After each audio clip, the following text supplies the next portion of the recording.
بازی از اینجا شروع میشه که یکی به اسم کازومو پشت به ما روبروی کامپیوتر نشسته و داره سعی میکنه با یکی به اسم سو چت کنه. ظاهرا سو جواب نمیده و این آدم تو این اتاق گیر کرده. بعد چند ثانیه اصل بازی از اینجا شروع میشه. کاراکتری که ما کنترلش میکنیم توی غاره و هیچ اطلاعات دیگه‌ای هم نداریم. فعلا کاراکتر ما فقط میتونه راه بره و بپره. یه خورده که پیش میریم به اولین برداشتنی بازی میرسیم که جون کاراکتر رو یه خورده زیاد میکنه.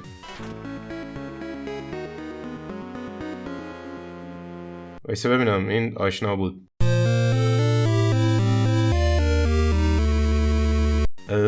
اگه شک داشتید این بازی مترویدوانیا هست یا نه دیگه الان ندارید. در امتداد همین قاره به پیش میریم و توی اتاق دیگه اولین اسلحه بازی رو پیدا میکنیم. یه تفنگ دوزاری کوچیکه.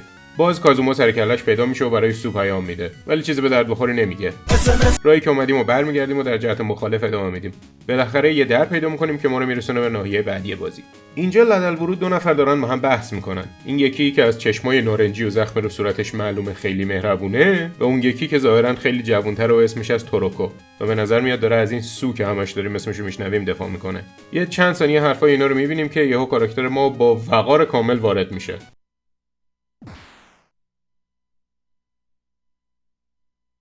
ظاهرا اسم این الهه زیبایی از کینگ و یه جورایی رئیس این دهکده است که ما الان توشیم. این موجودات اسمشون هست میمیگا و قیافشون مثل اینه که یه نفر بز رو به یه خرگوش پیوند زده باشه. بنابراین از اینجا به بعد من به اینا میگم بز بچه. این جناب کینگ کلید خونه توروکو رو میخواد چون ظاهرا سو اونجا قایم شده ولی توروکو زیر بار نمیره. خلاصه بعد یه خورده گشتن و یه چند تا اتفاق کم اهمیت میریم جایی که توروکو از دست کینگ قایم شده و اینجوری میشه. ظاهرا توروکو ما رو با یکی به اسم دکتر اشتباه گرفته. میگه این دکتر یه آدم خبیثیه که کلی از بزبچه‌ها رو دزدیده و بعضی‌ها هم کشته، از جمله برادر خود توروکو. وسط این حرفا هستیم که یه یخچال پادار در خونه رو میشکنه و وارد میشه و یه دختر جادوگر هم بلافاصله از نوکجا ظاهر میشه. اسم این دختره است میزری که به فارسی میشه بدبختی و درد و اینجور چیزا. بنابراین ما از اینجا به بعد بهش میگیم نکبت. نکبت این توروکوی بدبخت رو با سو اشتباه میگیره و میگه دکتر کارت داره و میدزدتش. بعد به این یخچال دوپا که ظاهرا اسمش از بلراگ میگه کلک ما رو بکنه. واسه ببینم. بلراگ؟ اینم آشناست.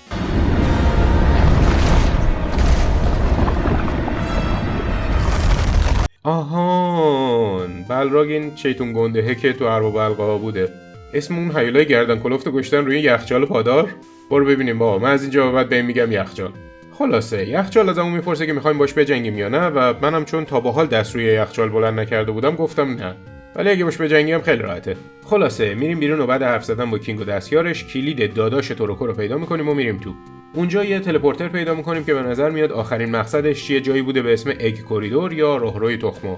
پس میریم ببینیم اونجا چه خبره.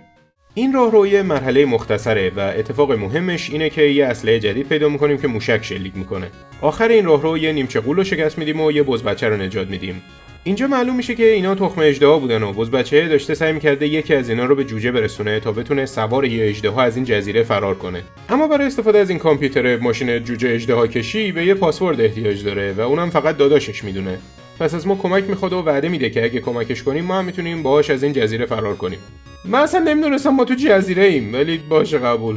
برمیگردیم خونه توروکو و اینجا معلوم میشه که این بزبچه همون سو بوده. اون کازومو که اول بازی کله ما رو خورد داداش اینه. سو قبلا آدم بوده و به یه دلیلی تبدیل به بزبچه شده.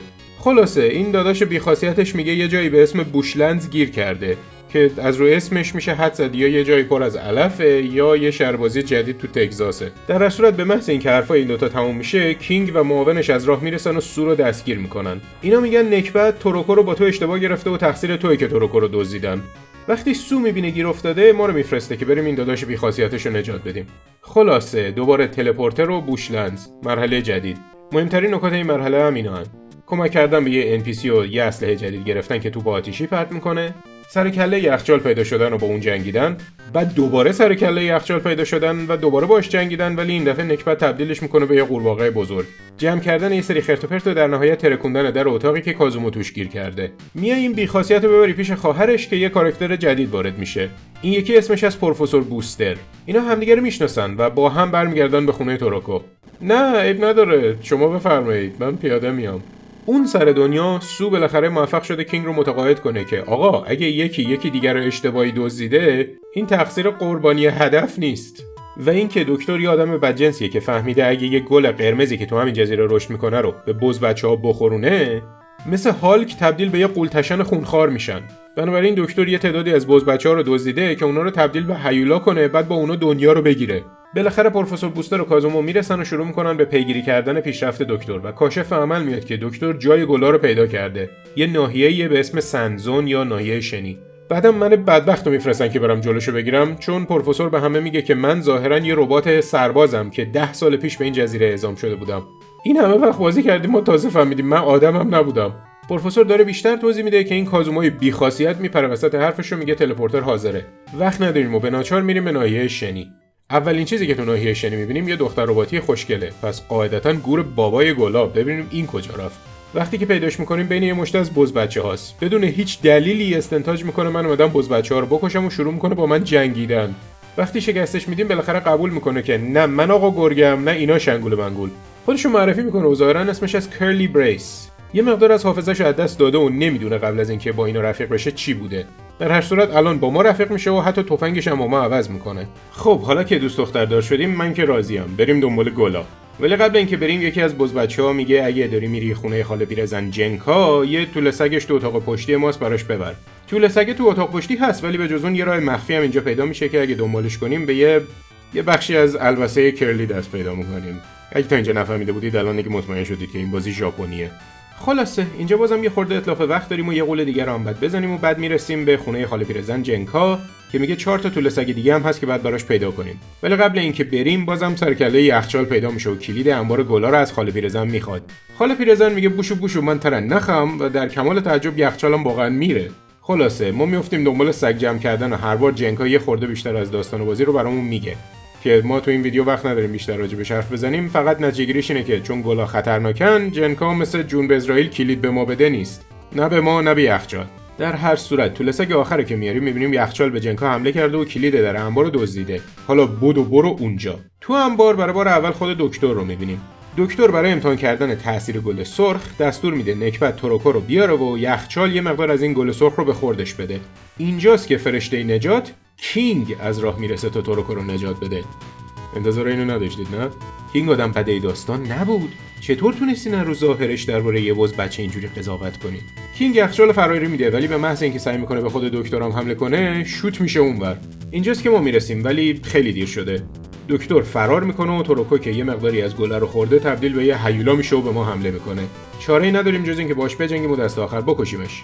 کینگ هنوز زنده است ولی دیگه خیلی زنده نمیمونه. با آخرین نفسش از ما میخواد که انتقامشو بگیریم و خنجرشو میده به ما. به محض اینکه ما پامون از انبار میذاریم بیرون یخچال خراب میشه رو سرمون. نکبت هم سر میرسه و میگه که یه کاری میکنه که دیگه ما نتونیم دردسر ایجاد کنیم. بعد هم ما رو هم یخچال رو تبعید میکنه به هزار توی جزیره. اینجا یه مرحله طولانی و دپرس رو پشت سر میذاریم. اتفاق مهمش اینه که دوباره با کرلی برخورد میکنیم که اونم نکبت تبعیدش کرده به این هزار توه. یه خورده دیگه که پیش میریم پروفسور بوست رو میبینیم که سقوط میکنه اینجا. حالا یه نکته‌ای. اگه اینجا بریم و با پروفسور بوست حرف بزنیم دیگه نمیتونیم پایان خوب بازی رو ببینیم. چرا؟ چون اگه این کارو بکنیم پروفسور بوستر خودش رو به ما میده که یه چیزی تو مایه‌های جت پکه و بعد خودش میمیره. اگه میخواید پایان خوب بازی رو ببینید بعد محلش نذارید. اون وقت زنده میمونه. من اینو نمیدونستم و بعد یه بار بازی رو تموم کردن ناچار شدم دوباره از اول برم و این دفعه به پیرمرد بدبخت محل نذارم که پایان خوب بتونم به شما نشون بدم. خلاصه دست آخر 4 تا غول تو این ناحیه میزنیم که یکیشون بازم یخچاله و بالاخره با کرلی فرار میکنیم و سر از خونه مرحوم توروکو در میاریم. پروفسور بوستر که این بار هنوز زنده است هم سر کله‌اش پیدا میشه و به ما یه جت پک جدیدتر و خفن‌تر میده که در هر 4 جهت بهمون بوست میده. به همچنین بهمون خبر میده که دکتر همه بز بچه‌ها رو دزدیده و ازمون میخواد که سو رو نجات بدیم. از اون طرف کازومای بی‌خاصیت برامون یه نوت گذاشته که بیا راهروی تخما. وقتی پیداش میکنیم بی‌خاصیت بی‌جربوزه میگه من میخوام فرار کنم، بیا با هم بریم. اگه قبول کنی بدترین پایان بازی رو اینجا میبینی و مینویسه که تو و کازوما تا آخر عمر مثل موش تو سوراخ قایم شدید و گور بابای بقیه. اگه بگی نه خودتو میرسونی به مزرعه‌ای که دکتر همه بز بچه‌ها رو اونجا وادار کرده براش گل سرخ بکارن. بازم یه سری اتفاقات میفته و یه سری خرمالی داره، حتی مامان کازوما و سو رو هم ملاقات میکنی ولی بالاخره خودتو میرسونی به ناحیه بعدی که اینجوری شروع میشه. یه باد سیاه میپزه و همه اسلحه‌ات به لول 1 برمیگردن. این ناحیه همچین یه خورده سخت بود.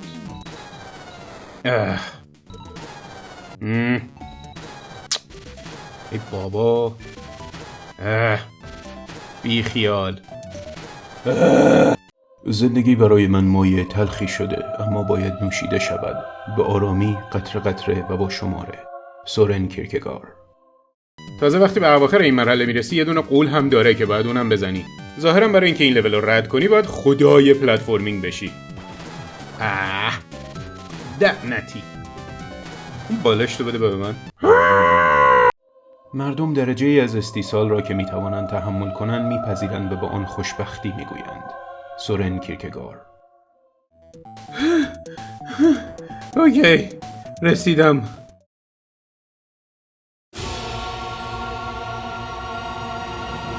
اینجا اول باید با نکبت بجنگیم، بعد با دکتر، بعد با ورژن عصبانی دکتر، بعدم با هسته جزیره که باز اینم توسط روح دکتر تسخیر شده. این قولا به خودی خود انقدرم سخت نیستن، ولی یه دونه موقعیت سیف کردن بین تمام این مراحل نیست. هر 4 تا رو باید پشت هم بزنی. این هستش که من تو آخرین باس فایت یه وقت به این نتیجه رسیدم که این بطری که جنکا بهم داده بود و همه جونم رو پر میکنه رو بعد استفاده کنم، چون لازمش داشتم و فکر می‌کردم خب دیگه داره تموم میشه دیگه. فایز اشتباه میکرد. اینجا آخر کار نبود. استفاده کردن از این بطری بدترین کاری بود که میتونست انجام بده. اوکی، شکستش دادم. حالا جزیره داره رو سرم خراب میشه، باید سریعتر فرار کنم. اما اگه میخوای پایان خوب بازی رو ببینی، هنوز یه خورده دیگه کار داریم. دکتر رو شکست دادیم و اون کسی بود که تاج قدرت سرش بود، ولی هر کسی دیگه هم هنوز میتونه اون تاج لعنتی رو سر خودش بذاره. برای اینکه هیچ کس هیچ وقت نتونه از این جزیره سوء استفاده کنه، باید مرکز قدرت رو از بین ببریم، چیزی که در اعماق جزیره حبس شده، و برای این کار بعد از این سوراخ بپریم پایین و چالش جهنم رو شروع کنیم. اینجا کرلی رو هم پیداش میکنیم و با خودمون میبریمش. خب ظاهرا این چالش با یه بخش سکونوردی شروع میشه. خوبه، چون من خدای سکونوردیم. لعنتی. ای که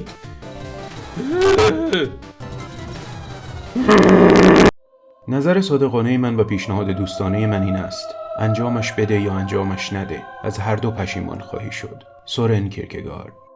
تازه این همه راهو که میری یه قول باید بزنی که تازه قول اصلی هم این نی. قول اصلی بعد از اینو 3 تا فاز داره. همین جواب بود که به این نتیجه رسیدم که از یکی از دوستام که این بازی رو خیلی خوب بلده مشورت بگیرم. این وسط ازش پرسیدم اون آیتم از لباس کرلی رو که پیدا کردیم به چه دردی میخورد. بهم گفت حالا تو منوی بازی میتونم انتخاب کنم و با کرلی بازی کنم به جای اینکه کاراکتر خودم که اسمش بود کوت رو انتخاب کنم. ظاهرا کرلی مثل کوت تمام مدت لال نیست و یه خورده دیالوگ هم میگه، ولی از اون مهمتر کم کم خیلی معلوم شده بود که نباید با توی جنکا رو مصرف میکردم و یه جورایی الان دیگه هیچ شانسی ندارم. این شد که 3 بار من 3 بار این بازی رو تا اینجا رسوندم، بلکه شما بتونید پایان خوشش هم ببینید. میکشمت.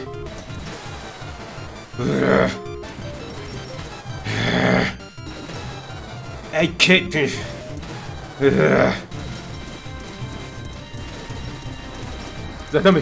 زدمش مرد بالاخره مرد. ای فلافلا شده، ای به سر و روت، برو جهنم. آخ. دست آخر به نظر میاد کاراکترهای ما هم دارن میمیرن، ولی یخچاله سر به زنگا میاد و نجاتشون میده و تا آخر عمر به خوبی و خوشی ور بسته دیگه. خسته شدم. برید رد کارتون. تحلیل و نمره دادن باشه بر ویدیوهای بعدی. فالو، سابسکرایب، کوفت کاری، هر کاری میکنید بکنید. من دیگه رفتم بشتم تا آب یخ. خداحافظ. من رفتم. ای خدا.